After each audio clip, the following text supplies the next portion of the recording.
स्वामी समर्थ महाराज माझ्या घरात आहेत की नाही, की माझी भक्ती विनाकारण वाया जात आहे, याचं सर्वात मोठं उदाहरण बघा.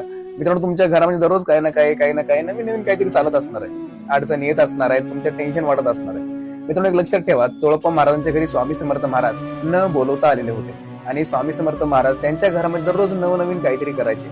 म्हणजे कसं, जर कधी चोळप्पा महाराजांची पत्नी स्वयंपाक करायला बसली तर त्यांच्या चुलीमध्ये जाऊन थुकायचे, पाणी चूळ भरून थुकायचे, म्हणजे चुली जुवायचे ते स्वतः.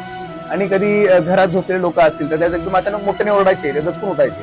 कधी चोळप्पा महाराजांना घराच्या बाहेर काढायचे आणि घरामध्ये स्वतःला कोंडून घेऊन मोठमोठ्याने हसायचे आणि ते म्हणायचे, काय बाबा, स्वामी समर्थ महाराज घरात असून देखील दररोज काय ना काय माझ्या घरात घडतं. पण एक लक्षात ठेवा, स्वामी समर्थ महाराज या किरकिरी घरातनं बाहेर काढायला चालू केले होते, त्यामुळे त्यांच्यावर नवनवीन काहीतरी प्रकार होत होता दररोज. आणि जर तुमच्यावर पण असं दररोज काहीतरी नवीन होत असेल ना, तर आभार माना स्वामींचे, कारण स्वामी तुमच्या घरात आहेत.